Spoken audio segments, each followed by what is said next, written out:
에베소서 2장 19절 말씀. 그러므로 이제부터 너희는 외인도 아니요 나그네도 아니요 오직 성도들과 동일한 시민이요 하나님의 권속이라. 내 인생을 바꿀 새로운 결정, 첫 번째 심음이라고 하는 제목을 가지고 함께 은혜를 나누시기를 원합니다. 여러분, 우리가 살다 보면 우리의 삶의 리듬이 깨질 때가 있죠. 사실 리듬이 깨진다는 것은 굉장히 해로운 거예요. 왜냐하면 우리는 삶에 언제나 리듬을 갖고 살기 때문에 그렇습니다. 하나님이 세상을 창조할 때 우리에게 주신 가장 큰 선물은 리듬이라는 거 혹시 알고 계세요? 하나님이 여러분의 삶 속에 리듬을 주신 거예요. 여러분의 삶 속에도 리듬이 있죠. 또 영적인 생활에도 리듬이 있습니다. 우리 육체에도 리듬이 있어요. 특별히 그 리듬을 다른 말로 맥박이라고도 이야기도 해요. 우리에게 주는 그 아름다운 리듬 소리가 있죠. 청진기를 이렇게 가슴에 대면 그 리듬이 들린다 그래요. 그래서 심장이 정상적인 리듬을 갖고 움직이는가, 이것은 굉장히 우리의 건강과 우리의 질적인 상황에도 영향을 준다라고 하는 것입니다. 가끔 이게 나이가 들기 시작하면서 심장에 무리가 오기 시작하죠.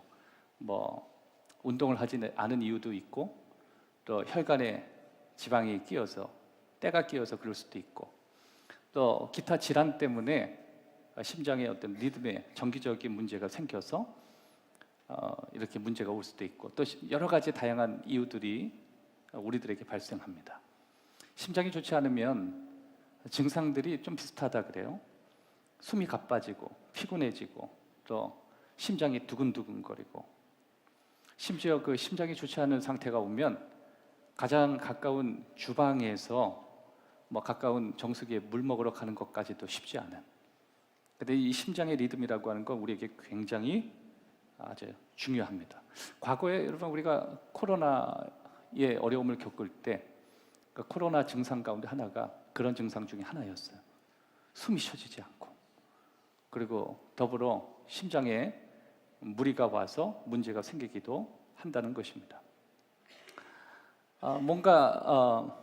심장에는 좌심실과 우심실이 있잖아요. 거기서 동기화의 문제가 생기면 여러 가지 자신에게 불규칙적인 그리고 혼란스러운 상황들이 발생하게 되는 것입니다. 하나님은 전형적인 리듬의 하나님이세요. 한번 따라합시다. 하나님은 리듬의 하나님이시다. 그래서 여러분이 외과나 내과를 찾아가게 되면 여러 가지 심장의 리듬을 고치는 방법들을 쓰는데, 첫 번째 방법이 약물을 주입하는 거잖아요.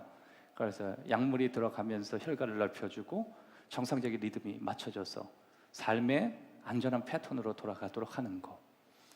심지어 심장이 굉장히 안 좋아지면 두 번째 방법으로 넘어가죠. 그 다음 스텝이 뭐죠? 정기적인 충격을 주는 거예요. 왜 그러냐면 이 심장 자체가 정기적인 발생이 주기적으로 발생하기 때문에 그 정기적인 신호가 약해졌기 때문에 잘 뛰지 않는 문제가 생긴 거예요. 그래서 정기적인 전기를 계속 주입하는 거예요. 심지어 심장이 멎는 순간엔 가장 큰 전기를 주죠. 그게 여러분들이 드라마 안에서 가끔 보는 비벼서 푸슉 하는 거예요. 혹시 궁금하신 분 한번 대보고 해보셔요. 사람의 눈알 들썩들썩 그래요. 엄청난 전기를 줘요. 여러분, 그건 굳이 얘기해서 그 멈춰있는 리듬, 그 불규칙적이고 혼란스러운 리듬에 충격을 가해서, 큰 충격을 가해서 목표는 뭐예요? 정상적인 리듬으로 돌아오게 하는 게 목표예요. 왜냐하면 정상적인 리듬이 무너지게 되면 심지어 뇌졸중에 걸리기도 하고, 최악의 경우 심장이 멈추게 되기 때문에 그렇습니다. 아무튼 리듬이 어긋난다는 건 굉장히 위험한 거예요. 그러니까 리듬이 깨진다라고 하는 것, 그것은 모든 것이 거꾸로 돼버리고 엉망이 돼버리고, 그리고 심지어 깨어지는 상황까지 발생되어야 된다는 것입니다. 여러분, 하나님께서 우리의 삶의 리듬이 깨지는 순간 우리 현실에 어떤 문제가 발생하는지 잘 알고 계시거든요. 그래서 하나님은 하나님의 리듬에 우리가 맞춰지기를 원하는 거예요. 하나님이 생각하시는 리듬에 우리의 리듬이 맞춰주는 게 가장 이상적인 거예요.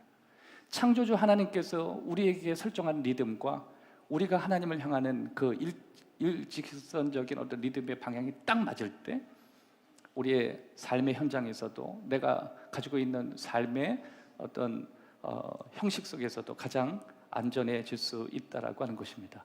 그래서 하나님은 언제나 우리의 삶의 리듬이 하나님의 원하시는 모습으로 돌아가기를 원하시는 것입니다.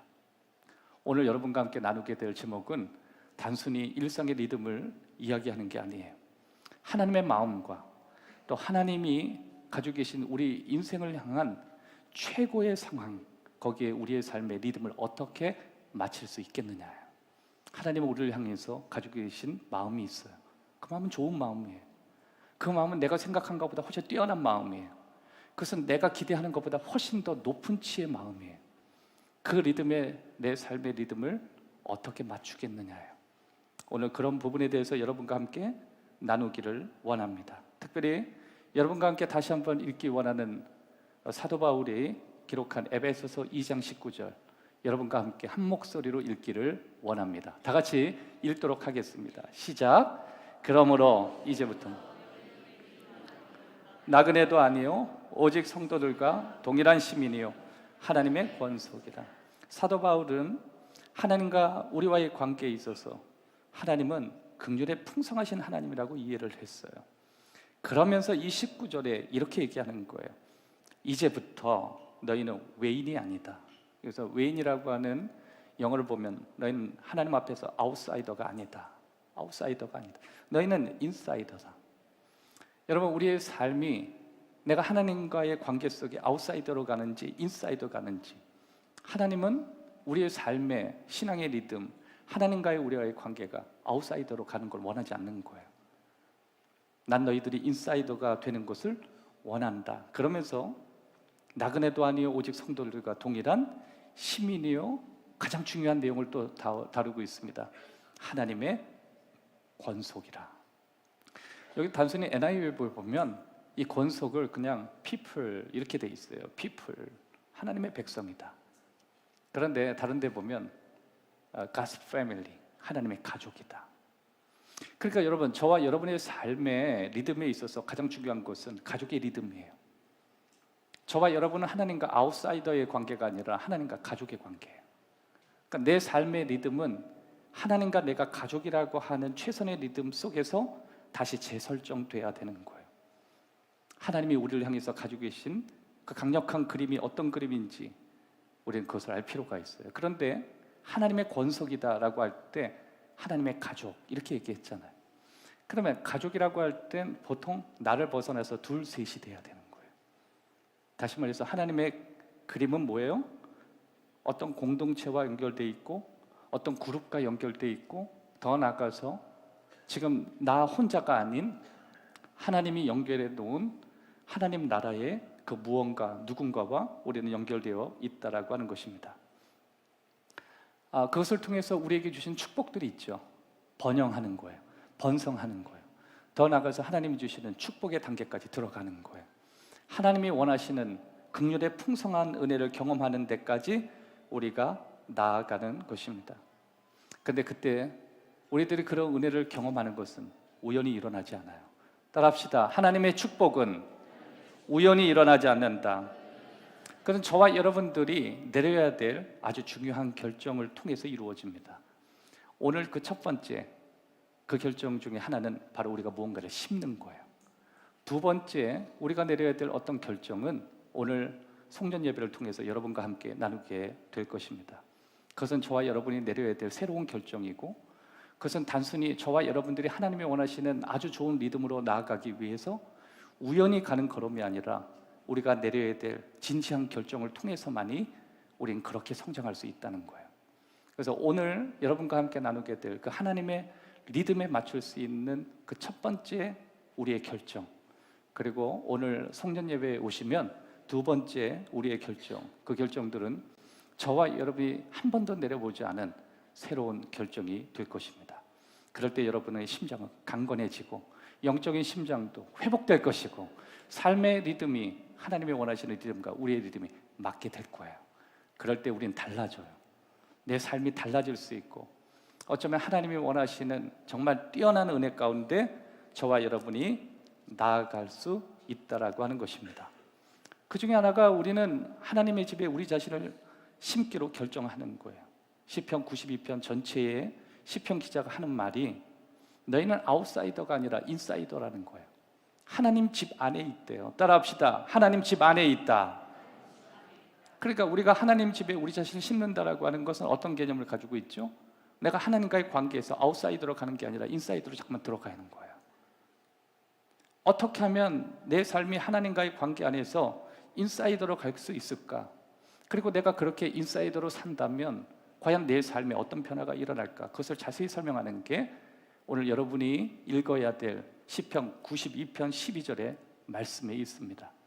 여러분 밑에 삽지에 보면 추가적으로 그 본문의 구절이 나와 있고요. 혹시 너무 글이 작아서 보이지 않으시는 분들 스크린을 통해서 여러분 보실 수 있습니다. 함께 한번 읽어보시죠. 시작. 의인은 종려나무같이 성장하리로다. 아멘. 여기서 의인 그랬어요. 의인. 그러면 의인은 뭐예요? 하나님의 가족. 사도 바울이 하나님의 가족, 하나님의 권속이라고 했을 때 그 신약적인 개념은 하나님의 가족이라는 표현이고 구약적인 개념은 의인이라고 하는 표현이에요. 그러니까 하나님의 의인이다라고 하는 건 뭐예요? 결국 하나님 앞에서 그들이 인사이더다. 하나님 품 안에 있다. 하나님 가장 가까이 가기로 선택한, 그러니까 결정한 사람들이다. 그거예요. 여러분 생각보다 내가 아웃사이더가 될지 인사이더가 될지 그것은 우연히 일어나지 않는다는 거 알고 계시죠? 다 저와 여러분의 선택이에요. 내가 오늘 하나님과의 관계 안에서 인사이더로 살기를 원한다면 그 선택은 내가 내리는 선택이에요. 내가 하나님 앞에서 아웃사이더로 살기로 하는 것, 그것도 내가 선택하는 거예요. 그런데 하나님의 집에 우리가 거한다는 것은 우리가 하나님의 관계 안에서 인사이더로 살겠다고 그렇게 결정하는 것이고 그렇게 살아가는 것입니다. 그러면 인사이더로 살아가는 그 사람, 하나님의 집에 자기 자신을 심기로 한, 또 하나님과의 관계 안에서 무언가를 계속 심으려고 하는 사람에게 어떠한 모습이 비춰지는가? 종려나무 같고 백향목 같다. 이게 시편 기자예요. 한번 따라합시다. 종려나무 같고 백향목 같다. 여러분 이 종려나무라고 하는 거 여러분 잘 아는 나무예요. 근데 야자나무라고도 해요. 열매가 위에 주렁주렁 맺혀 있죠. 특별히 열대 지방에 가보면 멋진 이 종려나무를 볼 수 있어요. 이렇게 위쪽에 잎이 열대나무처럼 쭉 하고 또 주렁주렁 매달려 있고 가장 가까운데 괌을 가서라도 얼마나 그 더운 지방에 열대나무가 우리를 반겨주는지 몰라요. 조경사에 가보면 꼭 거기 끝에다가 꽂아 놓는 게 뭐가 있어요? 그 열대나무가 꼭 거기에 들어가 있어요. 우리나라에서도 이 종려나무가 있습니다. 야자나무가 있어요. 제주도에 있어요. 근데 좀 항상 갈 때마다 느껴요. 상태가 안 좋아요.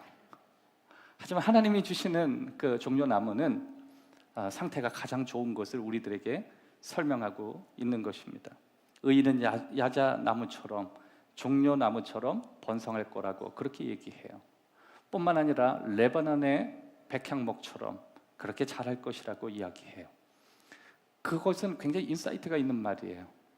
왜 그러냐면 저와 여러분의 삶의 일부가 바로 종려나무 같아야 되고 그리고 멋지게 아름다운 모습을 가지고 있는 그런 종려나무와 백향목 같아야 된다.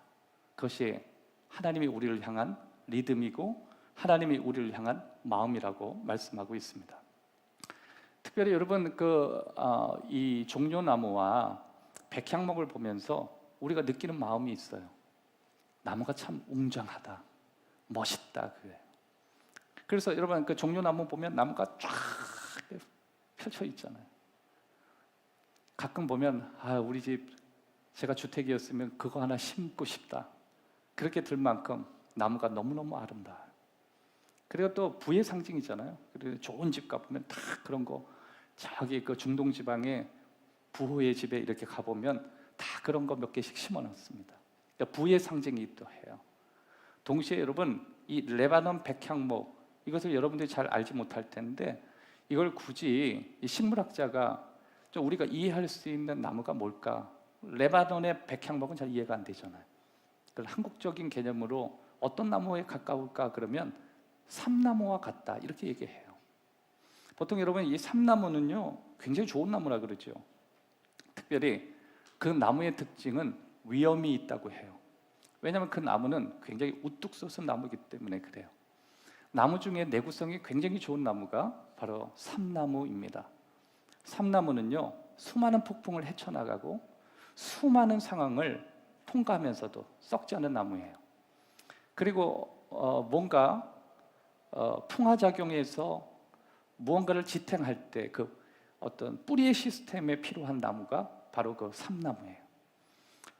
왜냐하면 그 삼나무의 특징 가운데 하나가 견고하고 그리고 힘이 있기 때문에 그래요. 여러분 단순히 나무 이야기를 하는 게 아니죠. 그 나무를 향해서 바라보시면서 저와 여러분이 그런 모습이 되기를 원하시는 거예요. 여러분 2024년도에 여러분의 삶이 백향목 같기를 주의 이름으로 축복합니다. 여러분의 삶이 너무너무 아름다운 야자나무와 같이 2023년도에는 약간 좀 병든 나무 같은데 2024년도에는 멋진 나무가 여러분의 가정이 되기를 바라요. 여러분이 기대하는 나무에 열매가 많이 맺어지기를 바라요. 여러분이 꿈꾸는 곳에 그런 하나님의 은혜가 풍성하기를 바랍니다. 그게 시편 기자가 하나님이 보시는 그 관점으로 우리를 향하는 관점인 것입니다. 여러분 우리는 2023년도에 여러 가지 시련을 경험하기도 했죠. 또 여러 가지 시험을 만나기도 했어요. 그런데 여러 가지 시련과 시험을 만나면서 우리는 순수하게 그걸 기쁨으로 받아들였습니다. 인생에 바람이 불기도 했고 때로는 다른 사람이 경험할 필요가 없는 수많은 폭풍과 또 심지어 폭우를 경험하기도 했어요. 하지만 우리는 끝까지 인내했습니다. 그 속에서 우린 강해진 거예요. 그럼에도 불구하고 강해진 거예요. 여러분 코로나가 얼마 전까지 우리를 얼마나 괴롭혔는지 여러분 아시죠? 그 코로나가 우리를 어느 정도 괴롭혔는지 혹시 아세요? 약 15개월이에요. 거의 1년 한 3개월 정도 우리는 걸렸다 하면 죽는다. 그 병은 죽는 병이다. 그 병은 약이 없다. 거기에 저와 여러분이 그것을 뚫고 왔어요. 요새는요 코로나 걸렸다 그래도 사람들이 웃으면서 얘기합니다. 콜록콜록해요. 그러면서 웃으면서 얘기합니다. 나 코로나 걸렸잖아. 그래요. 옛날에 코로나 걸리면 그 사람은 그냥 죽는 거였습니다. 장례식장 가서요 인사도 못하고 그냥 화장시켰어요. 여러분 이 자리에 앉아 계신 게 그냥 은혜예요. 여러분 강하신 거예요. 그 모습 자체가 하나님 축복이에요. 옆에 있는 우리 교우들을 바라보시는 게 범상치 않은 분들 다 보시는 거예요. 코로나 이기신 분들이 한 걸음 더 나아가서 여러 가지 어려움들을 다 극복하고 여기에 서 있는 분들입니다. 백향목의 특징 하나 또 얘기 드릴게요. 그 나무는 최대 90m에서 100m까지 수직으로 올라갑니다. 그러나 나무를 딱 볼 때 일단 삼나무는 높이 올라가요. 심지어 그 나무는 두께가 두꺼워요. 정말 두꺼운 나무는요 한 30m에서 최대 50m까지 두꺼워요. 그러니까 이 방 안에서도 정말 어마어마한 삼나무는요 그 나무를 보자마자 우와 소리가 나요. 제가 정확한 설명인지 모르겠지만 레바논의 백향목은 그렇습니다. 그러니까 두껍고 높이 올라가요. 심지어 그 나무의 특징은 중간에 매듭이 없어요. 따라합시다. 중간에 매듭이 없다. 사실 여러분 나무가 매듭이 있어야 강해요. 대나무는 매듭이 있잖아요. 매듭이 있기 때문에 나무가 뽑히지 않거든요. 부러지지가 않아요.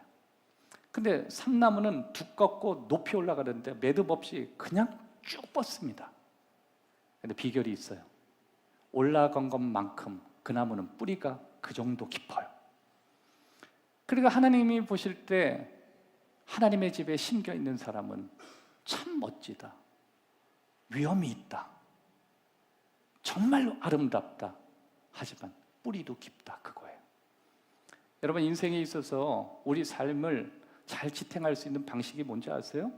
삶의 뿌리가 깊어지는 거예요. 성경은 그거는 하나님과의 관계 안에서 우리의 뿌리가 깊어질 수 있다고 그렇게 설명하고 있습니다.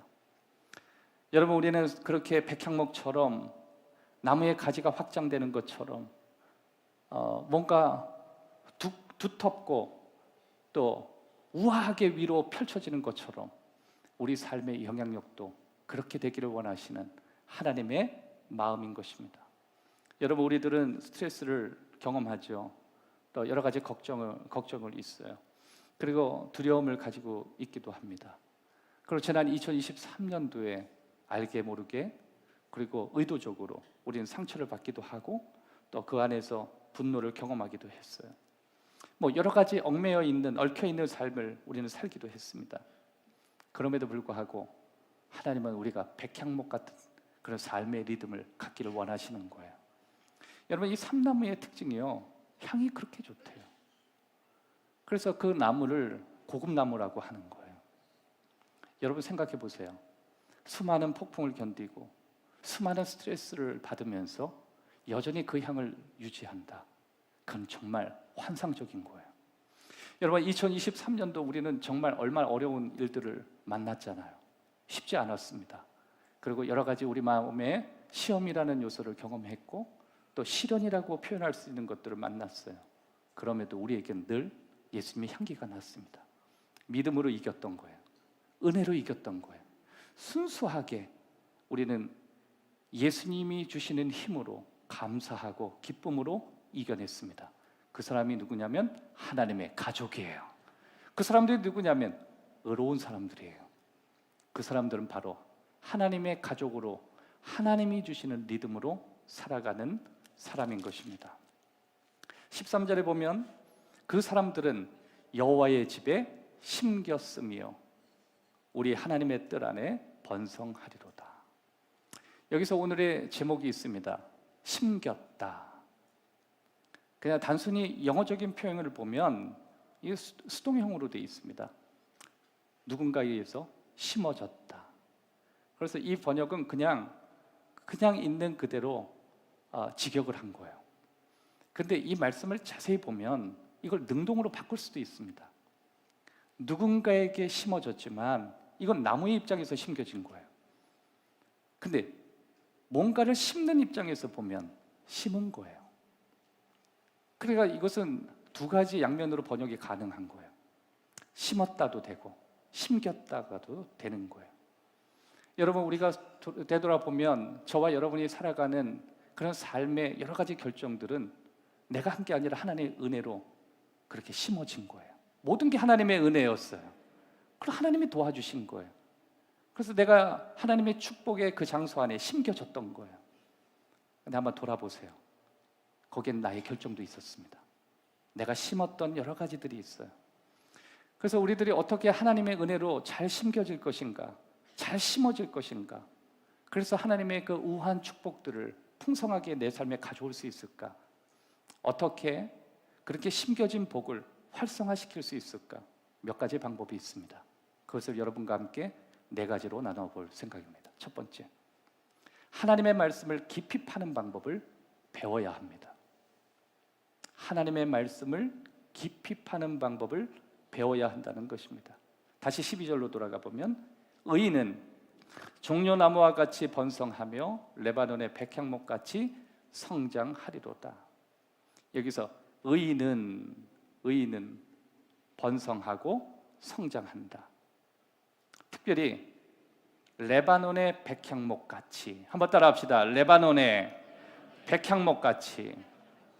자, 의인의 특징, 하나님의 백성들의 특징, 뿌리가 깊어야 한다. 깊이 파들어 들어가야 한다. 여러분, 우리는 하나님의 말씀을 아는 것으로 안 돼요. 깊이 파들어가야 돼요. 여러분, 얼마나 여러분이 하나님의 말씀을 가지고 깊이 팠는가를 고민해 보셔야 돼요. 우리가 원하는 성장만큼 나는 하나님의 말씀에 깊이 파들고 들어가고 있는가요? 깊이 파면 팔수록 그 안에 나를 견고하게 하는 하나님의 축복이 있습니다. 이 백향목의 뿌리의 시스템은 깊이 들어가는 데 있는 거예요.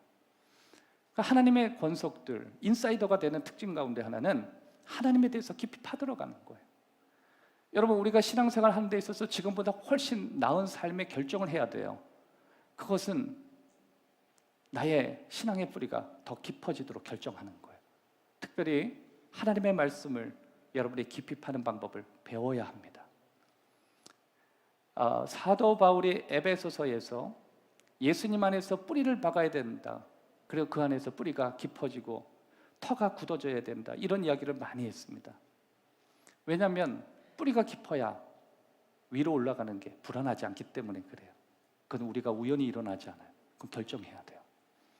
여러분, 하나님의 축복을 2023년도에 여러분이 경험하기를 원한다면 결정 하나 하셔야 돼요. 깊이 파들어 가셔야 돼요. 하나님이 오늘 나에게 말씀하시는 것이 무엇인지 내가 깊이 파기를 배워야 해요. 1년에 52번 여러분이 예배를 참석하면 어떻게 하나님의 말씀을 깊이 파서 볼 것인지 저와 함께 이렇게 공부를 하게 됩니다. 가끔 여러분 그 공부 가지고 과연 다 될까? 그렇지만은 않아요. 매 순간 여러분이 집에서 말씀을 피고 또 때로는 사전을 보기도 하고 때로는 여러 가지 성경들을 겸하여 보면서 나름대로 스스로 방법들을 찾아야 할 때가 있다라고 하는 것입니다. 왜냐하면 하나님의 말씀에 대해서 우리가 얼마나 이해하고 그 말씀을 얼마나 파악하느냐에 따라서 우리는 그 하나님의 말씀을 통해서 다시 더 깊어지고 더 나아가서 우리의 삶에 강력한 영향력이 생기기 때문에 그렇습니다.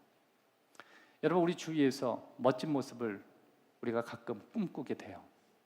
그것은 뭐냐면 이렇게 카페나 좋은 곳에 가서 서로가 몇 명이 모여서 하나님 말씀을 갖고 공부하는 그런 모습들이에요. 그러니까 예전에는 시끄러우면 뭔가 거기에서 교제를 나눈다는 게 굉장히 불편했거든요. 근데 요새 젊은 친구들을 보면 공부도 카페에서 합니다.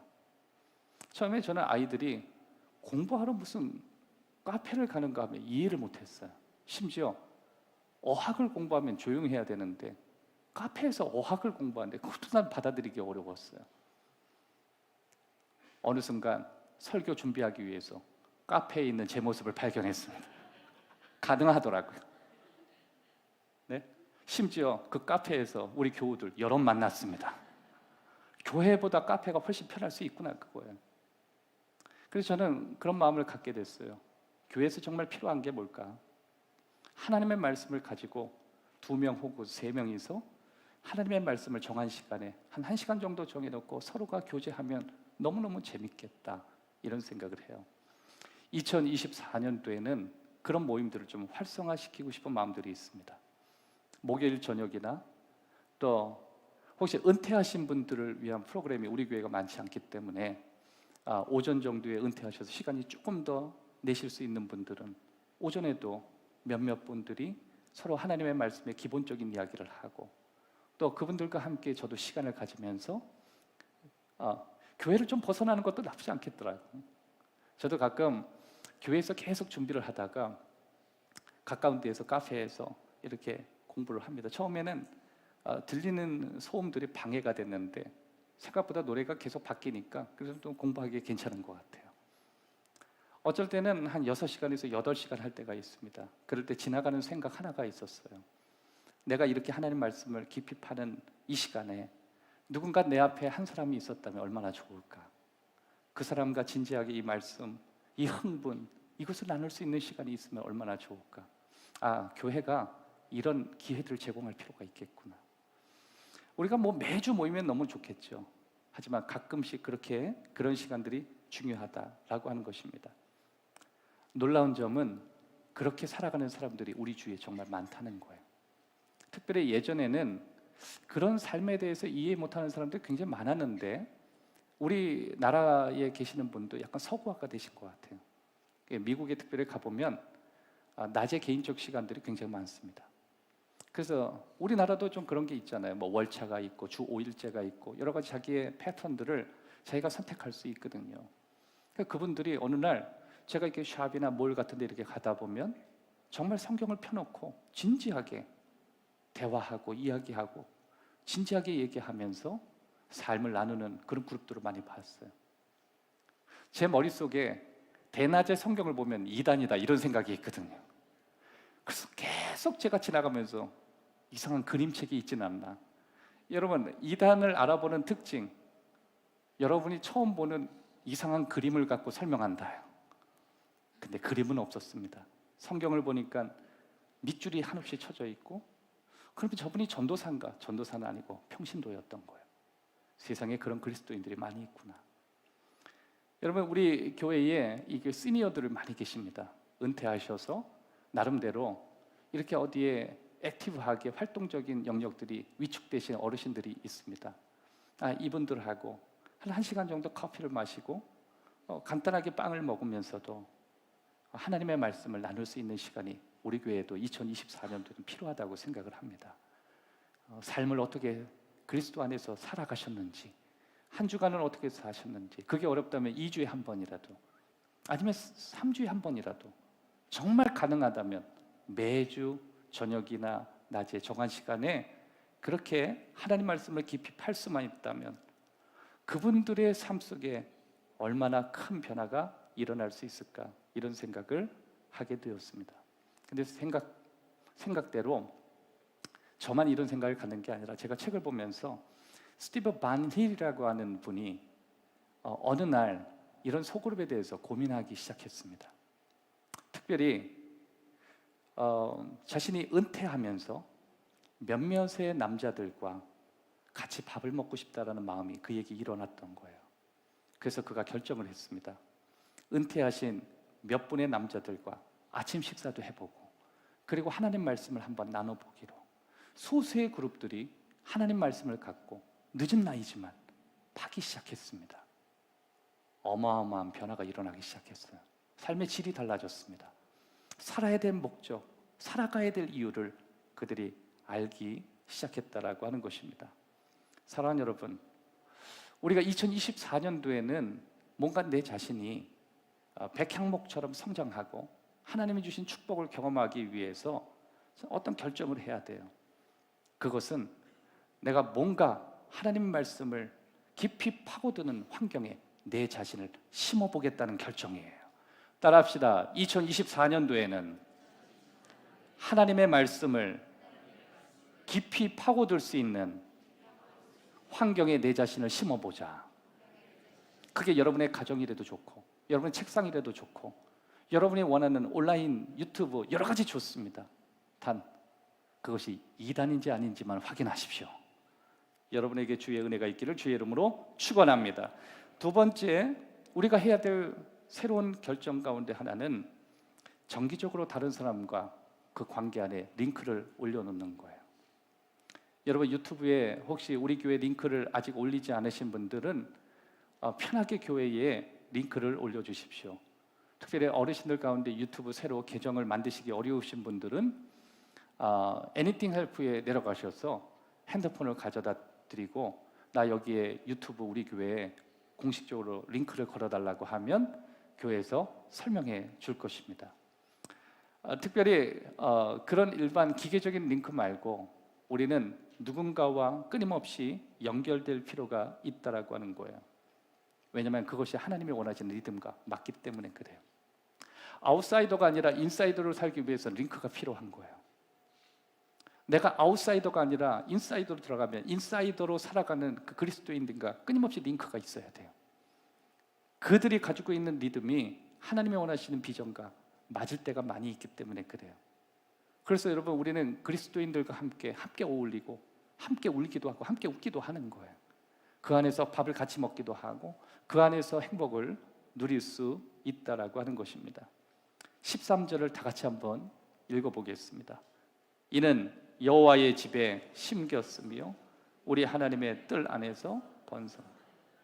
여기서 여러분이 주목하셔야 될 단어 있습니다. 하나님의 뜰이라고 하는 거예요. 여러분, 성소에서는 뜰 안과 뜰 밖의 사람들이 있습니다. 여기는 분명히 하나님의 뜰이라고 얘기했어요. 다시 말해서 하나님 앞에서 인사이더로 살아가는 사람들의 삶의 리듬이라고 얘기했어요. 여러분, 우리는 세상에 살아가면서 하나님의 리듬 안에 있는 사람과 하나님의 리듬 밖에 있는 사람을 만나요. 적극적인 하나님과의 관계 안에서 리듬을 거칠게 걸어가는 사람과 전혀 하나님의 리듬이 아닌 그리스도인들을 만나기도 해요.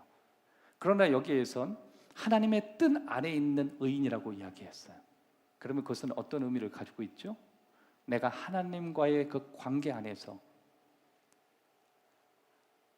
하나님 앞에서 그 뜰 안에서 살기로 자신을 심는 그룹들이에요.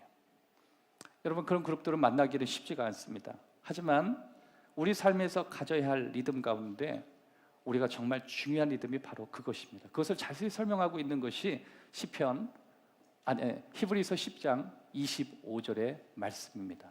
모이기를 패하는 어떤 사람들의 습관과 같이 하지 말고 오직 권하여 그날이 가까움을 볼수록 더욱 그리하자. 여기서 오직 권하여 그날이 가까움을 볼수록, 여기서 그날, the day, 이거는 예수님이 이 땅에 오시는 그날, 마지막 날, 심지어 내 인생의 마지막 시간, 그날이 되기까지 모이기를 피하는 어떤 사람과 함께하지 마라. 다시 말해서 여러분, 모이기를 힘쓰는 리듬을 가지라고 하는 거예요. 거기에 내 자신을 심어보라는 거예요. 특별히 거기에 하나를 추가하면 규칙적으로 예배드리는 습관을 가질 필요가 있습니다. 거기에 링크를 걸어놓을 필요가 있어요. 1년에 우리에게 제공되는 52번의 정기적인 예배가 있습니다. 이것은 굉장히 우리를 건강하게 만들어요. 그래서 1년에 52번만큼은 언제나 내 삶을 거기 위에다가 제공해놓고, 정말 중요하지 않는 일이라면 나는 거기에 내 삶을 드리겠다. 그래야 1년에 52번이에요. 거기에 한 번 더 정기적인 예배에 내 자신을 올려두기 시작하는 거예요. 꼼꼼히 내 자신을 그 링크 안에 연결하면서 그렇게 연결된 사람과 나를 같이 링크로 올려서 그들과 함께 하는 것입니다. 여러분, 생각보다요, 우리는 열심히 모이려고 하는 뜰 안의 삶을 포기하고 싶은 습관들이 우리에게는 있어요. 이상해요. 마지막이 되면 될수록 삶이 복잡하고 또 다변화될수록 이상하게 우리는 하나님과의 관계 안에 뭔가 모이기를 싫어하는 마음들이 우리에게 있습니다. 근데 그것이 습관이 될 수 있대요. 그런 그룹이 될 수 있대요. 절대 그런 그룹과 너 자신을 같이 맞추지 말라는 거예요. 여러분들이 혹시 정기적으로 1년에 52번의 링크를 걸어두시고 한 걸음 더 나아가서 여러분들이 백향목처럼 뭔가 하나님과의 관계 안에서 완전히 뜰 안에 있는 인사이더로 살기로 결정하신다면 또 한 가지 링크를 올려놓을 수 있습니다. 정기적인 예배가 어렵다면 정기적으로 예수 그리스도의 뜰 안에 있는 사람들과 교제를 나누기 위해서 여러분들이 정기적인 나눔을 가지려고 노력을 할 필요가 있습니다. 그걸 통해서 우리는 깊이 있게 또 하나님 보실 때 정말 멋지게 성장할 수 있다라고 하는 것입니다. 그것이 우리가 다시 하나님이 원하시는 리듬으로 돌아가는 길이에요. 회복은 생각보다 간단합니다. 삶의 리듬만 하나님이 원하시는 리듬으로 맞추는 순간 그냥 우린 정상적으로 돌아가기 시작하는 거예요. 언제 내 삶이 뒤틀려지고 망가지냐면 내 리듬이 엇박자가 나기 시작할 때예요. 하나님이 우리에게 주신 리듬이 있는데 어느 순간 내가 원하는 리듬을 갖기 시작하는 거예요. 물론 여러분, 내가 원하는 리듬은 하나님이 원하는 리듬과 박자가 맞지 않습니다. 내가 원하는 박자와 하나님이 원하는 박자가 가끔 달라요. 그래서 이상하게 우리의 마음 가운데는 하나님이 원하시는 리듬에 멀어지고 싶은 마음이 우리에게 있어요. 그게 습관이 되지 않도록 해라. 그럴 수 있겠지만 삶이 너무 고달프거나 너무 분주하거나 혹은 너무 잘 되거나 혹은 너무 어려워서 너의 삶에 그런 리듬이 하나님 앞에 모이는 것이 마치 너 인생의 마이너스가 되는 것처럼 그게 습관이 되지 않도록 해라. 마지막이 될수록 더 열심히 해야 된다. 여러분, 예수님이 오시는 날이 이제 가깝다고 저는 생각을 해요. 전쟁이 일어나는 걸 봐도 예수님 정말 오실 것만 같아요. 근데 예수님이 오시지 않아도 사람의 연수가 70이요 강건하면 80입니다. 인생이 한 80 정도 이상 되면 오늘 불러도 아쉽지 않을 만큼의 그런 삶을 우리는 살아가게 돼요. 그러니까 우리 인생 자체가 제한적인 인생을 사는 거예요. 그러다 보니까 우리는 늘 인생이 점점 내가 선택할 수 있는 선택 밖의 삶이 되어지면 되어질수록 우린 끊임없이 정기적으로 뜰 안에 있는 사람과 규칙적인 시간을 링크를 걸어야 돼요. 그게 나를 사는 거예요. 제가 얼마 전에 영풍문고에 가서 책들을 쭉 봤어요. 특별히 그 일본의 장수하는 어떻게 하면 어떻게 했기에 일본은 장수했을까라고 하는 그런 어떤 그 책이었어요. 거기에 그 사람이 책을 쓰면서 일본이 장수하는 이유 거기에서 쭉 설명하더라고요. 저는 궁금했습니다. 아니, 하나님을 잘 믿으면 장수의 복을 주신다는데 왜 우상 숭배하는 저 민족은 저렇게 장수하고 왜 이렇게 하나님 열심히 믿는 그리스도인은 단명하는가요? 난 정말 이해를 못하겠어요. 그래서 서점에 가서 책을 봤습니다. 일본 사람은 왜 장수하는가였어요. 삶을 이렇게 들여다보니까요, 일본 사람들은 분명 신앙의 요소에는 하나님과 멀리 있지만 삶의 패턴은 하나님이 요구하시는 하나님의 리듬과 맞닿아 있다. 시뻘건 고기들 잘 안 먹습니다. 프레시한 고기를 먹습니다. 채식 위주로 식사합니다. 활동량이 거칠지 않습니다. 뭐 여러 가지 쭉 해요. 근데 제가 놀라운 사실 하나를 발견했어요. 장수하는 데 있어서 사람을 데이터를 쭉 연구하니까 그 논문을 쭉 보니까 이렇게 나오더라고요. 부수적으로 먹는 영양제가 사람의 수명과는 큰 영향을 안 주더라요. 그게 일본에서 나온 논문집에 그 조사했던 사람이 논문 데이터였어요. 그러면 일본 사람들 가운데 가장 장수한 마을이 있는데 그 마을에 있는 사람의 데이터를 논문화시켜서 그 사람이 어떻게 해서 그렇게 장수할 수 있는가 쭉 보니까요, 결국 최상위로 올라가는 1위가 그들은 공동체 안에 있더라는 거예요. 외로움을 느끼지 않는데요, 언제나 주기적으로 링크가 있어서 그들은 끊임없이 격려하고 위로하고 축복하고 밥도 함께 먹고 그렇게 살더라요. 대한민국은 그렇지 않습니다. 나이가 들면 외로워요. 고독해요. 심지어 나이가 드는 것이 죄인인 것처럼 사람들을 내몹니다. 그래서 심지어 중년이 넘어가면 남성들은 고독에 빠지고 괴로워하고 힘들어합니다. 여러분의 이성균 씨 여러분 봤죠? 이성균 씨가 어떤 실수를 했는지 정확한 잘 모르겠어요. 하지만 해서는 안 되는 결정을 했어요. 그리고 젊은이들이 보아서는 안 되는 멋진 연예인들의 끝모습을 봤어요. 자신의 실수를 그렇게 끝내서는 안 되는데 그렇게 끝내면 마치 박수를 받는 것처럼 너무너무 아픈 모습이었어요. 저는 그 배우 너무 좋아했습니다. 특별히 그 이성균 씨가 하는 역할은요, 다 서민을 위한 역할이에요. 특별히 이게 법에 대한 드라마 할 때 변호사로 많이 나왔거든요. 역전하는 사람, 악인들을 그냥 내동쟁이 치는 아주 멋진 사람. 그런데 그 끝모습이 너무 가슴이 아팠어요. 그런데 그의 마지막의 모습을 혹시 여러분 보셨나요?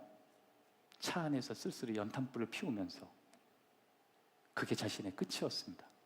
40대 후반이었더라고요. 48 정도 됐어요. 여러분이 혹시 이성규 씨 나이대 되신 분들은 절대 연탄을 피지 마시기를 바랍니다. 연탄은 여러분들이 가져야 될 게 아니에요. 그 멋진 차에서 왜 연탄을 펴요? 거기에선 향을 피는 거예요. 거기서 맛있는 음식을 먹는 거예요. 거기서 가족들과 함께 피크닉을 가는 거예요. 그리고 그 험한 어려움들을 함께 극복하는 거예요. 더 안타까운 것은 함께 했던 나눔이 없었던 것 같아요. 늘 혼자 생각하고 혼자 결정하고 혼자 이겨내. 그렇지 않습니다. 하나님은 의인들은 공동체가 있다고 해요. 그들은 하나님의 가족이래요. 그들의 아버지가 있대요. 하나님 아버지시래요. 여러분, 저와 여러분에게 하나님이 계십니다.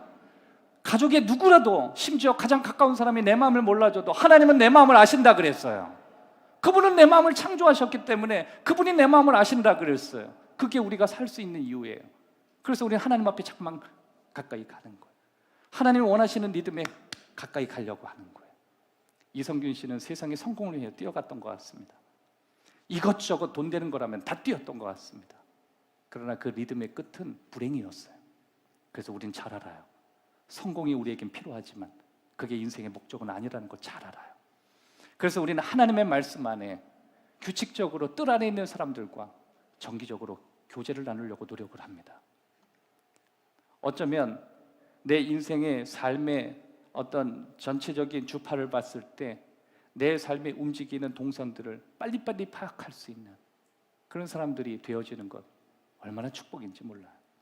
여러분, 매주 혹시 여러분의 한 주라도 결석하면 여러분은 굉장히 귀찮게 하시는 전도사님의 사역이 있을 거예요.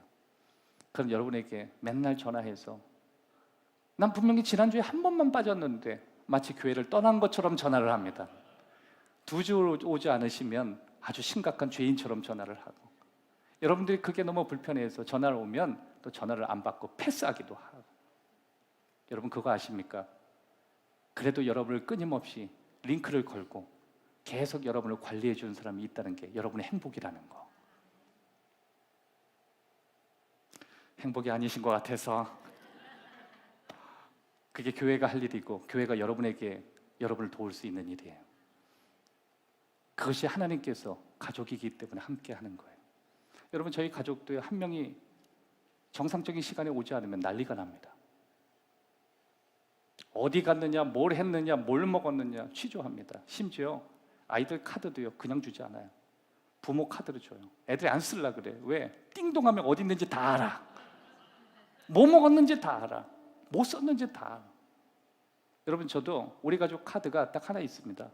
아마 한두 개 있는데 다 사모님이 쥐고 있어요. 제가 어디 간다 그러면 카드 줍니다. 쓰라 그럽니다. 그래서 옛날에 제가 저기 분당에 가서 제 친구 선교사가 오신다 그러길래 그 분위기 때문에 제가 돈 좀 쫙 카드 썼어요. 물론 할부로 썼습니다. 그다음은 예전보다 좀 금액이 올라왔어요. 한 38만 원인가 이게. 저도 제 친구들이 그냥 편하게 얘기했는데 전 먹고 싶은 거 다 시킬 줄 저도 몰랐거든요. 딱 찍으면 30 몇만 원 딱. 우리 그 선교사님이 있었거든요. 한 남성들 한 4-5명이 아무데나 가고 싶은데 가자 그랬는데 제일 좋은 데로 갔던 거예요. 그래서 근데 먹었어요. 그랬더니 바로 사모님 전화 왔는데 어디야? 그러더라고요. 불안했습니다. 예, 두려웠어요. 그래서 그때부터 제 자산을 현금화하기 시작했습니다. 그래도 괜찮아요. 보호받고 있어요. 아멘. 네, 아멘 할 건 아니죠. 여러분 검단 행복한 교회는 여러분들이 어떤 이단에게 공격을 당하시는지, 어떤 피곤함을 경험하는지 저희가 여러분을 보호할 의무가 있습니다. 제가 노예에 갔더니 어떤 목사님이 그런 얘기해요. 서보영 목사, 내가 아는 동서가 서목사 얘기하더라. 그 누구예요? 검단의 어느 교회 목사야 그러더라고요. 그러시냐고. 뭐라고 얘기하세요? 그러니까 서보영 목사가 강단에서 자기 욕을 했다는 거예요. 저는 누구 목사님 강단에서 욕을 안 합니다. 했대요. 누구냐고. 사실은 내 동서가 목사인데 이단이야 그러더라고요. 그 다음부터 저도 생각이 복잡해졌습니다. 여러분을 보호하기 위해서 그 교회는 이단이라고도 얘기한 적이 제가 있어요. 그래서 제가 숨이 턱 막혀서 이단 아닌가요? 제가 물었어요. 그랬더니 이단 맞지. 그래서 다시 한번 확인했습니다. 옆에 있는 동역자한테 그 교회 혹시 이단, 계속 이단으로 제가 뜨는데 이단 맞나요? 그러니까 이단이지, 당연히 이단이지. 그래서 제가 이단이라는데요, 제가 이렇게 얘기를 했습니다. 그 목사님이 그쪽 교회 강대상에서도 계속 얘기했대요. 그 서보경 목사, 검단 행복한 교회 목사가 자기 교회 이단이라고 했다. 이단을 이단이라고 얘기했던 거예요. 근데 그 목사님도 동서지만 그 목사가 이단을 선택하고, 목사가 원래 그 교회가 합동교단이었대요. 근데 목사가 이상한 신학을 하면서 그 교회 자체가 합동을 버리고 이단으로 옮겨간 거예요. 교인들은 갑자기 다 이단이 돼버렸습니다. 그때 제가 느꼈어요. 아, 행복한 교회에서 설교해도 다 어디로 다 들어가는 거구나. 그 다음부터는 이단이라는 말을 공개적으로 잘 안 하고 개인으로 만나서 얘기해 줍니다. 사랑하는 여러분, 정기적으로 링크를 걸어 놓으십시오. 여러분의 도움이 될 것입니다. 찬양 한 곡 불렀으면 좋겠어요. 나를 지으신 하나님. 우리 그 찬양 다시 한번 부르시죠.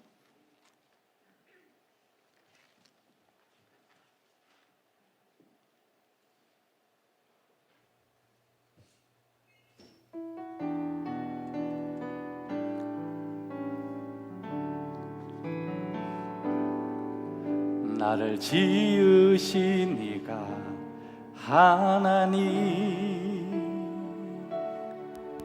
나를 부르신 이가 하나님, 나를 보내신 이가 하나님, 것은 다 하나님 은혜라. 다시 한번요. 나를 부르신 이가 하나님, 나를 부르신 이가 하나님,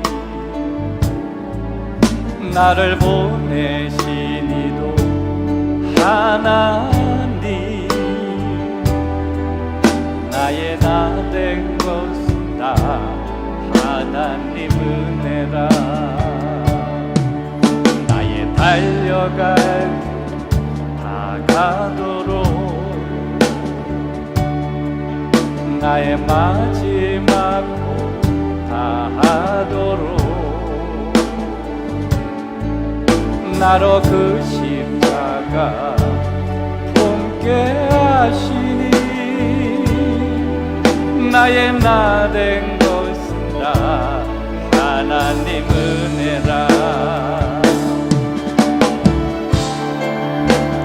한량없는 은혜, 갚을 길 없는 은혜, 내 삶을 에워싸는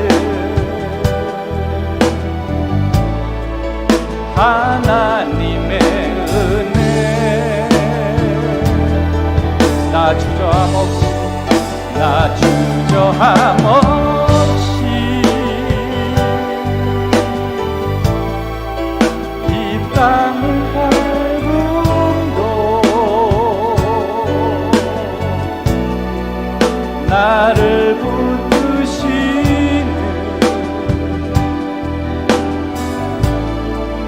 하나님의, 우리 후렴 한 번 더 부릅시다. 한량없는, 한량없는 은혜, 갚을 길 없는 은혜, 내 삶을 에워싸는 하나님의 은혜.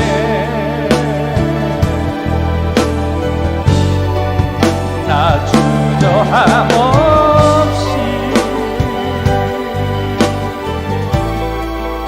이 땅을 밟음도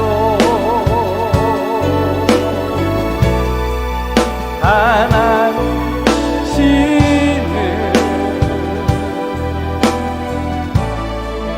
하나님의 은혜. 한 번 더요.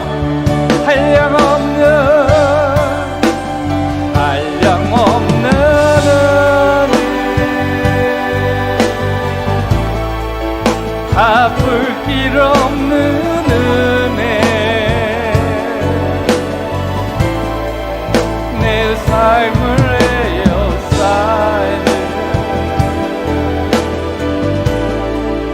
하나님의 은혜. 나 주저함 없이 이 땅을 밟음도 나를 붙드시. 고백합시다.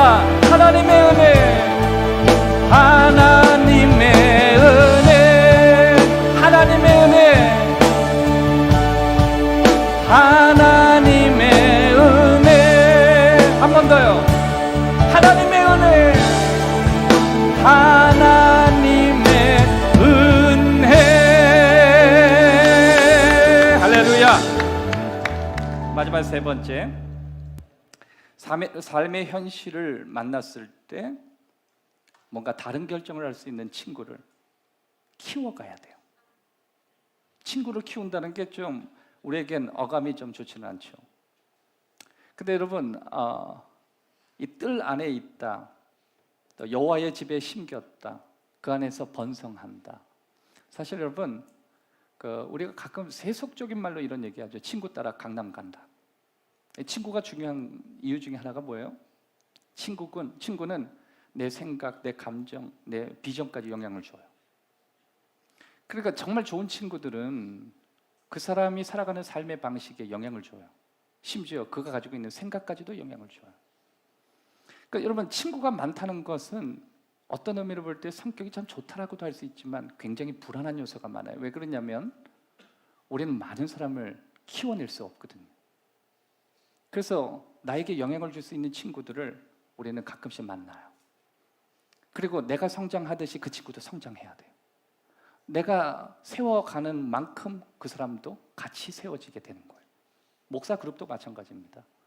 여러분, 목사님들은 이 사람 저 사람 목사님들 다 만나는 것 같지만 깊이 들어가면 목사님들도 자신에게 프렌드라고 말할 수 있는 친구는 많이 있지 않아요.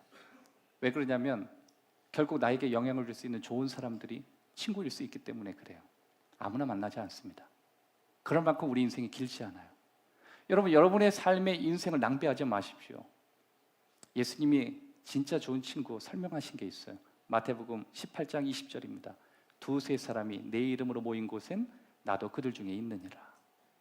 예수님이 두세 사람 정도면 하나님의 임재가 가능하다예요.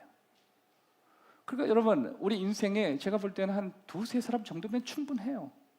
왜냐하면 한 테이블에 앉아서 내 삶을 오픈하고 얘기하고 또 심지어 서로의 이야기를 주고받는 게 한 세 사람 정도면 충분합니다. 저도 이렇게 소그룹을 많이 운영을 해보니까요, 네 사람, 다섯 사람, 여섯 사람, 심지어 여덟 사람 막 되면요, 이건 아수라예요. 가끔 여러분 카페나 이런 데 보면 멀쩡한 옆에 있는 테이블 끌어다가 의자 끌어다가 주위에 민폐를 줄 때가 많이 있어요. 대부분의 우선순위는 교회입니다. 남자 한 분에 여성 집사님, 권사님 7분, 8분은 교회밖에 없어요. 저도 딱 카페에 들어갔는데 벌써 축 보면요, 한 7명, 8명, 9명의 넥타이에 가방 메고 있는 아저씨 한 분 있으면 여지 없어요. 목사님이든 부목사님이든 전도사님이든 그건 교회에서 온 거예요. 저도 그 옆을 피합니다. 가끔 그런 생각을 해요. 과연 저거는 나눔을 위해서 필요한 건가? 커피 한 잔 먹으러 왔는가? 이런 생각을 해요. 진짜 나눔은요, 두세 사람, 정말 양보하면 네 사람 정도면 충분해요. 왜냐하면 그 테이블 안에 앉을 수 있는 최대치가 4명 정도거든요. 그러니까 내가 할 수 있다면 6명의 테이블이 있으면 6명이 좋지만 6명의 테이블을 갖고 얘기를 하면 시간이 너무 오래되잖아요. 한 사람이 얘기를 10분만 해도 6명이 하면 60분이 흐르는 거예요. 그냥 두세 사람 정도면 진지하게 내 삶을 얘기하고 내 생각을 얘기하고 내 가치를 얘기하고 내가 지금 내 마음속에 어떤 변화가 일어났는지 충분히 얘기할 수 있는 시간이 되는 것 같아요. 연령은 상관없어요. 저는 그렇게 생각해요. 2024년도에 저희 교회가 꼭 하고 싶은 사역이 있어요. 그는 50대 이상 되셔서 90세 이하까지, 저희 교회는 90세 이하 정도만 교회 나오셔요. 서로가 대화가 가능한 그룹은 상관없이 두 사람에서 네 사람 사이에 원하시는 분들을 향해서 나눔을 갖고 정기적으로 그분들과 교제를 나누는 것이 삶에 필요하겠구나. 또 그렇게 대화하면서 서로가 성장하는 거예요. 여러분, 그 속에 굳이 담임 목사가 들어갈 수 있다면 그런 어르신들과 함께 살아가는 모습을 통해서 저도 이식을 받고 제가 살지 않았던 인생을 그들을 통해서 가져올 수 있고 또 그분들이 아직 보지 못한 세상을 제가 나눌 수 있습니다. 저는 세대를 넘는 게 굉장히 필요하다고 봐요. 왜 그러냐면 우리 MZ세대, Z세대 이 아이들은 내가 보지 못하고 느끼지 못하는 세상을 보고 있거든요. 이미 저는 그 아이들이 들을 수 없는 위치에 서 있고 보지 못하는 세상을 보고 있어요. 그래서 그 아이들과 대화를 하다 보면 정말 제가 젊어진다는 게 느껴져요. 그래서 그 아이들과 계속 교제를 나누면서 저도 성장하는 걸 느끼고 또 심지어 저와 대화를 나누는 MZ세대 아이도 성장하는 걸 보게 됩니다. 여러분, 저와 여러분들이 교제를 나눌 때 우리가 삶의 현실에 딱 만나는 순간 뭔가 나와 같은 결정뿐만 아니라 하나님다운 결정을 할 수 있는 사람들이 될 수 있도록 주변 사람을 자꾸 키워야 돼요. 그래서 그 친구를 보면 그 사람을 알 수 있듯이. 그래서 여러분, 언제나 그 친구 옆에 그 사람인 거예요. 여러분이 좋아하고 만나는 친구, 심지어 여러분이 요즘 여러분의 귀에서 가장 많이 이야기를 많이 하고 여러분이 많이 듣고 있는 그 사람이 여러분이신 거예요. 그리고 여러분의 삶 속에서 가장 많이 여러분 귓가에 여러분과 대화를 하고 들려오는 그 소리가 바로 여러분 자신인 거예요. 왜냐하면 그 사람에게 영향을 주고 있고 영향을 받고 있기 때문에 그런 거예요. 그렇다고 여러분이 지금까지 만났던 모든 관계를 청산하라 그런 뜻은 아니에요. 그분들의 성장을 여러분이 도와야 된다는 거예요. 그분들이 지금 여러분이 꿈꾸고 여러분 위치까지 그도 성장할 수 있도록 여러분 진지하게 도와야 된다는 거예요. 그래서 그 관계가 계속 오래 갈 수 있도록, 그래서 그 관계가 더 깊어질 수 있도록, 더 확장될 수 있도록, 정말 친구가 없다면 여러분의 자녀조차도 여러분이 키워야 돼요. 여러분의 말귀를 알아들을 수 있도록, 신앙 안에서 대화가 가능한 자녀가 되도록. 우리는 가끔 교회 와서 나와 전혀 상관없는 사람과의 관계를 확장하려고 하지만 여러분 자녀를 키우십시오. 더 나아가서 여러분의 가족, 여러분 가까운 사람들부터 여러분이 꾸준히 목적을 갖고 여러분과 같은 이런 상황 속에서도 저런 멋진 결정을 할 수 있는 작은 그룹이 두세 사람이 될 수 있도록 여러분 스스로가 컬티베이트를 해야 돼요. 경작해야 돼요. 하루하루 말하는 것조차도 조심할 수 있도록. 여러분 혹시 여러분이 자녀와 대화를 할 때 내가 나았다고 들어서는 안 되는 말을 막 쏟아내면서 하고 싶은 표현을 막 하면서 그렇게 살지 않습니까? 그런 폭군이에요. 그럼 그 사람의 인생을 망치는 거예요. 그래서 가끔 정말 좋은 부모, 좋은 친구들은 저 사람의 성적에 도움되지 않은 말을 하고 싶어도 하지 않는 거예요. 내가 너무 하고 싶고 할 수 있는 행동이 있어도 저 사람의 성장을 위해서 때로는 하지 않는 거예요. 그럴 때 우리는 같이 성장해요. 같이 크는 거예요. 2024년도에는 그런 친구가 기본적으로 3-4명이 넘어서기를 바랍니다. 백향목처럼 커지는 거예요. 높아지는 거예요. 그 은혜가 있기를 바랍니다. 마지막 4번째, 하나님께 받은 재능을 사용할 필요가 있어요. 우리 14절 마지막으로 다 같이 읽겠습니다. 시작. 그는 늙어도 여전히 결실하며 진액이 풍족하고 빛이 청청하니. 그는 늙어도 결실하고 풍족하고 청청하다. 한번 따라 합시다. 늙어도 결실하며 풍족하며 청청하다. 이 사람이 어떤 사람이에요? 하나님의 집에 자신의 삶을 심기로 결정한 사람이에요. 그냥 시간이 흐름에 따라 나이가 들면 결실하고 풍족하고 청청해지느냐? 아니에요. 여러분 잘 아시죠? 나이가 든다고 답이 되는 게 아니라고. 옛날에는 나이가 들면 성숙하고 깊어진다고 생각했어요. 그렇지 않아요. 나이가 들어도 천덕꾸러기가 될 수 있어요. 나이가 들어도 나이 값을 못하는 우리들이 될 수가 있어요. 그래서 우리는 나이를 들면서 더 깊어지도록 기도하는 거예요. 나이 든 사람이 깊어지는 게 아니에요. 깊어지기로 결정한 사람들이 깊어지는 거예요. 내가 지금보다 훨씬 더 깊은 사람이 되도록 하나님께서 내게 주신 모든 것을 선물로 생각하고 살아가는 거예요. 여러분 이 옆에 재능이라고 할 때 기프트라고 제가 썼거든요. 기프트. 이 기프트라고 하는 것은 재능이라는 말로도 사용하고 신학적인 용어는 은사라고도 쓰고 선물이라고도 해요. 여러분이 지금 여러분의 것이 아니라 정말 하나님이 주신 좋은 것들은 다 선물이거든요. 여러분이 가지고 있는 선물을 주변 사람들과 어떻게 나누는지가 굉장히 중요해요. 옛날에는 나눌 수 없다고 우리는 살아갔어요. 근데 세상을 살아보니까요, 여러분들이 그런 마음을 느끼지 않으세요? 모든 게 다 선물이었구나요. 건강도 내가 지킬 수 있다고 생각했는데 지킨다고 건강이 오는 건 아니더라. 제가 말씀드렸잖아요. 아까 일본 사람들이 건강한 이유, 장수하는 이유는 생각보다 비타민 C, 비타민 D, 비타민 E, 비타민 A, 심지어 여러분 거기에 뭐 생선, 그 오일 피쉬 이걸 먹은 것과 장수하는 아무 상관없다가 나왔어요. 그 사람의 삶의 방식이 달라졌던 거예요. 물론 여러분 그것이 전혀 영향이 없다고 말할 수 없죠. 일부의 논문이니까. 그러나 거기서 발견했던 것은 하나님이 우리에게 비타민 C, 비타민 D 그런 거 영양제 챙겨 먹으면서 우리가 지금보다 진액이 훨씬 더 풍요롭거나 풍부하거나 장수할 수 있는 그게 절대적이라고 하시는 것 같지는 않아요. 도움이 될 수 있어도 그게 절대적인 건 아니에요. 진짜 절대적인 건 하나님으로부터 오는 거예요. 여러분 코로나를 이긴 그게 비타민 C, D를 챙겨 먹어서 이긴 게 아니에요. 우연히 이긴 게 아니라 하나님의 선물이에요. 저와 여러분이 2023년도 견뎌서 오늘 마지막 예배 여기에 스스로 걸어서 앉을 수 있다는 건 이건 어떤 의미로 볼 때 내 결정이지만 하나님의 선물이라고 얘기해요. 그래서 선물로 받아들이고 이제 그 선물을 가장 가까운 사람과 나누기로 결정하는 것입니다. 그러면 그는 늙어도 초라해지지 않는데요. 여러분 집에 가셔서 이 14절 말씀을 곰곰이 한번 생각해 보십시오. 시편 기자가 콕 찍어서 얘기했어요. 그는 늙을 수는 있겠지만 초라하진 않을 수 있다.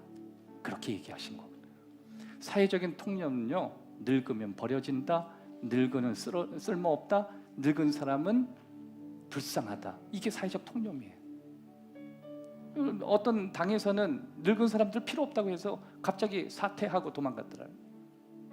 아니에요. 성경은 그는 늙지만 푸르를 수 있다, 백향목이 될 수 있다. 그게 하나님이 원하시는 삶의 리듬이라는 거예요. 사랑하는 여러분, 오늘 세 가지 말씀을 나눴습니다. 내 인생을 바꿀 수 있는 새로운 결정, 내 인생을 바꾸는 건 우연히 오는 것 같아도 그게 아니다. 훌륭한 네 가지의 결정을 반드시 해야 되는데 말씀을 깊이 파는 방법을 이제 배우기로 결정하는 거예요. 두 번째, 뜰 안에 있는 사람과 정기적으로 어떻게 내가 연결될 것인가 고민해 보는 거예요.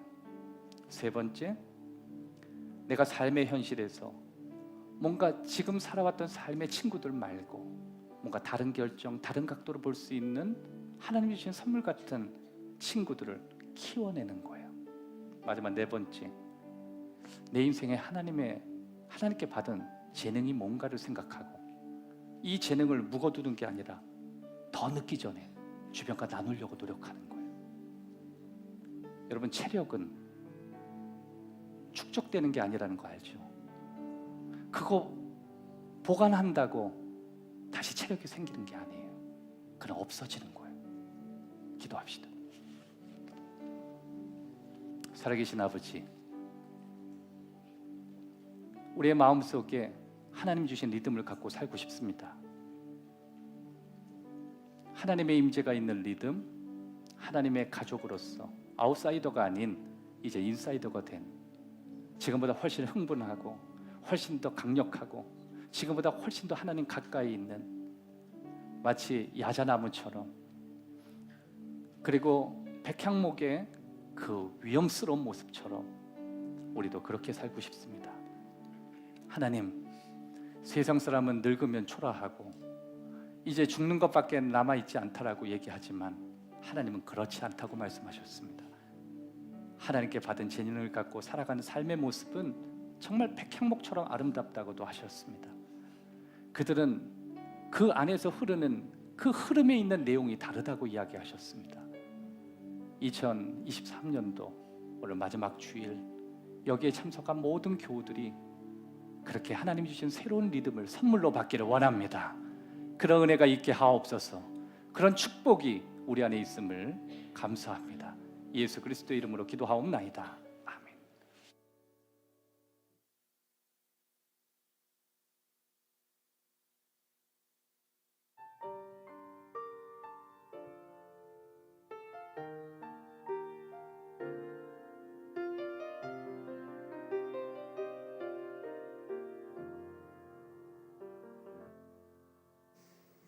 걸어온 길, 길고도 짧은 길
제가 그 가벼운 실수를 했던 게 있습니다. 두 가지를 실수를 했는데요.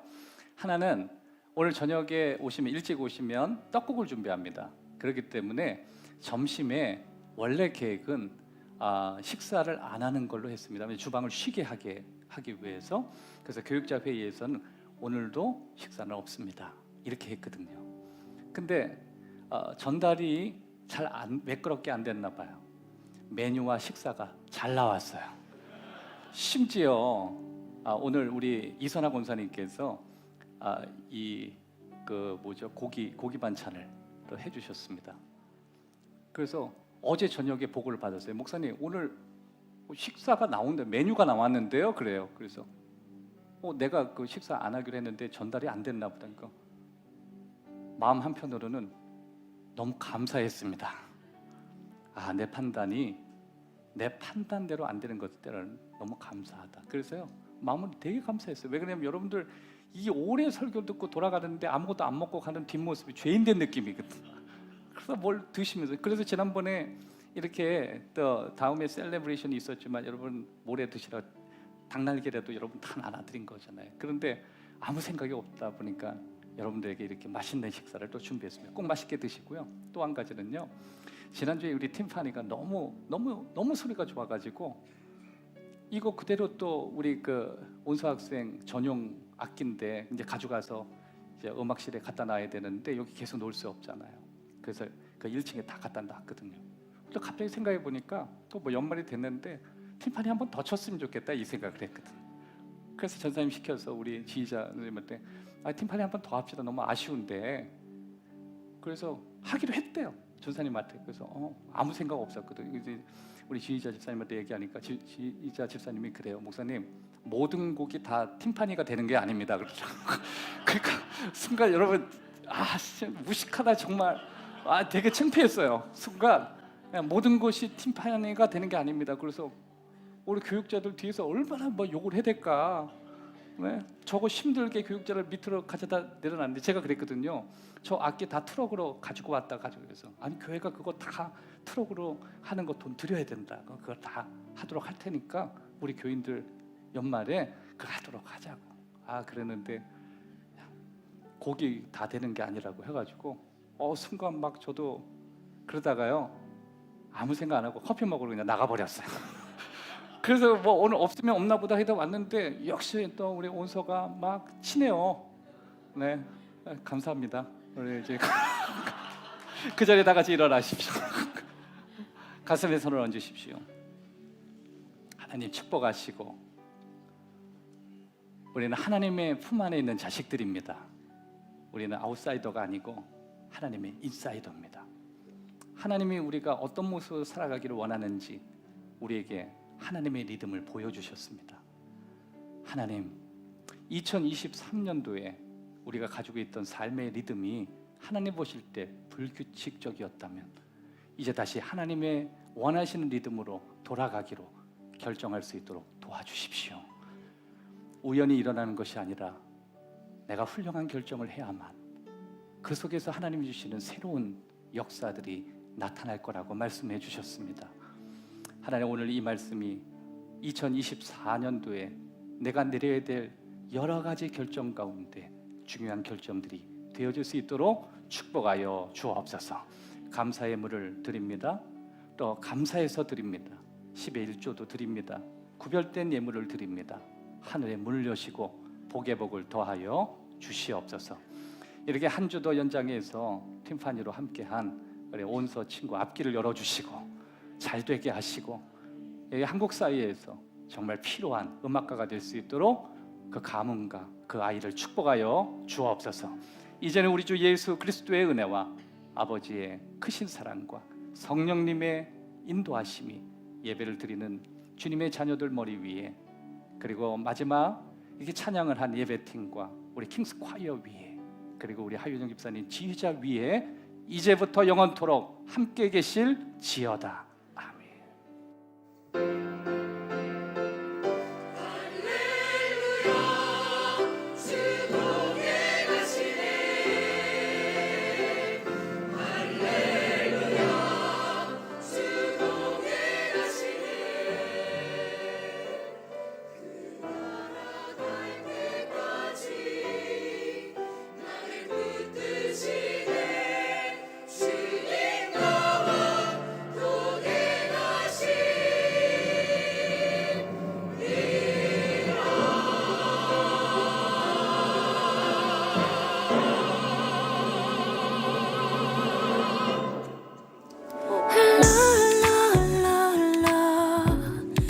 아버지께로 가네.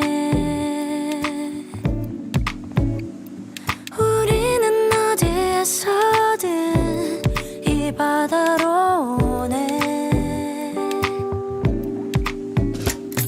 흘러 흘러 흘러 흘러 아버지께로 가네. 우리는 어디에서든 이 바다로 오네.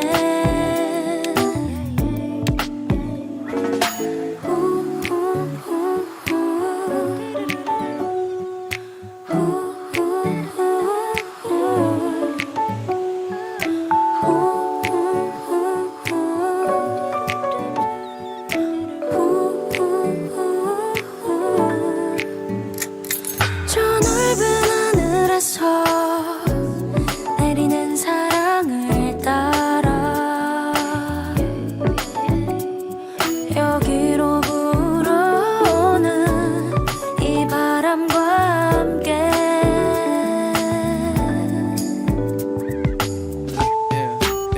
I know you love it, burn up like donut, and it flow like, 내 머리부터 발끝까지 감싸버렸어 like deep blue sea, and I fall in love 빈틈이 없이 흘러버렸어. 넘치고 있지 흘러버렸어 like and it leaves me beside quiet waters. 그 흐름에 따라 그 보게 된 나 발걸음 나는 걸어 그분의 곁에 흐름을 따라 내 몸을 함께 담궈 그럼 알게 될 거야. Yeah, I'm a water.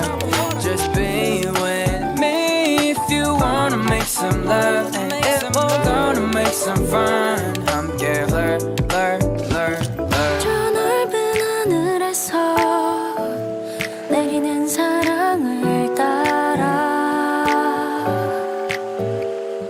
여기로 불어오는 이 바람과 함께.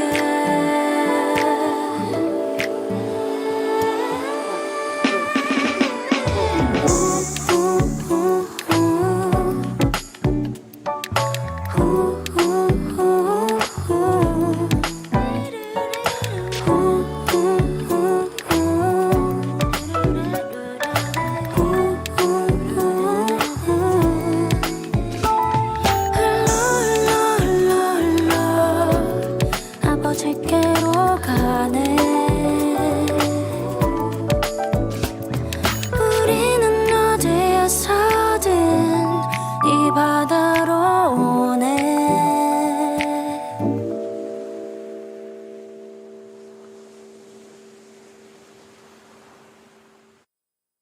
하나, 둘, 셋.